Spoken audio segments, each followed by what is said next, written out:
हिमाचल प्रदेश में कोरोना संकट को लेकर सीएम जयराम ठाकुर ने समीक्षा बैठक की, जिसके बाद सीएम जयराम ठाकुर ने कहा कि जिस तरीके से प्रदेश में लॉकडाउन लागू करना कोई विकल्प नहीं मान सकते हैं, ऐसे में ही कोविड नियमों को लेकर प्रदेश में सख्ती बढ़ाई गई है। सुनिए क्या कुछ कहा।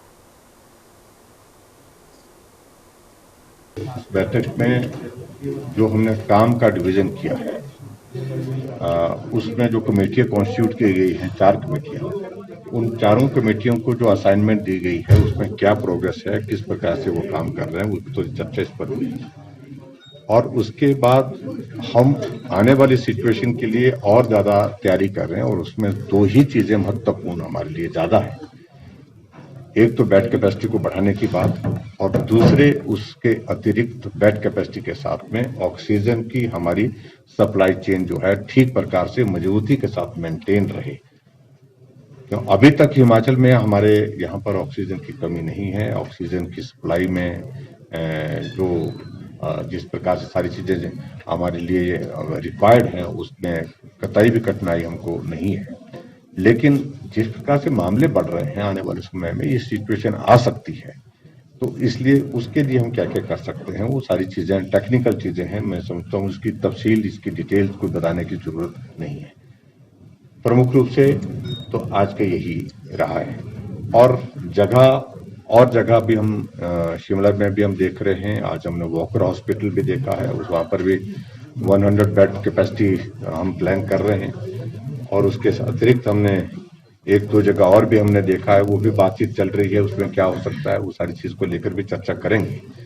लेकिन जो रिस्ट्रिक्शंस के अभी तक तो हमने तय किया कि जो चीज हमने तय करके जो है घोषित की है, नोटिफाई की है, अभी तक तो वही है। आने वाले समय में अगर हमको ऐसा लगेगा और भी ज्यादा कुछ सख्तियां करने की जरूरत है, उस पर करेंगे। लेकिन हमने इतना जरूर कहा कि धाम का आयोजन नहीं होगी। शादियों के दौरान शादी करें, लेकिन धाम नहीं होगी। शादियों में हमने और ज्यादा रिस्ट्रिक्शन कर दी, 50 से संख्या 20 कर दी, और ज्यादा उसमें सख्ती कर दी। और उसी तरह से और भी आयोजन जो है इस प्रकार के नहीं होंगे, जिसके कारण जो है बड़ी स्केल पर जो है वो लोगों को बुलाया जाए और जिसके कारण संक्रमण फैले। तो हमारे कॉन्टैक्ट ट्रेसिंग पर फोकस कर रहे हैं। बाहर से आने वालों को रिस्ट्रिक्ट करने के लिए उसमें रजिस्ट्रेशन का प्रोसेस, उसके बाद जो है कोविड टेस्ट के साथ आए, अगर नहीं है तो उसके बाद होम आइसोलेशन में उनको इंश्योर कर रहे हैं। ये सारी चीजें उसी सारी चीजें, एक तो संक्रमण बढ़ाने का पार्ट जो है उसको कैसे रोका जाए, इसको कैसे चेक किया जाए, एक तो वो कर रहे हैं।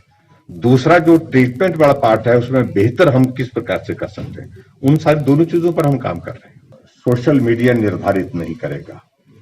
कोई भी आदमी अपना मोबाइल उठा करके इस प्रकार से कर दे कि ये इस तारीख से होने वाला है, तो वो मैं समझता हूं कि वो भ्रामक है और गलत है। सरकार सोशल मीडिया के आधार पर कोई निर्णय नहीं लेगी और इसका कोई कॉग्निजेंस लेने की जरूरत नहीं है। जिस गैर जिम्मेदाराना तरीके से कई जगह सोशल मीडिया कई तरह की बातें कर रहे हैं, वो इस संकट के क्षण में सचमुच में बहुत निंदनीय है। के शिक्षा मंत्री गोविंद सिंह ठाकुर ने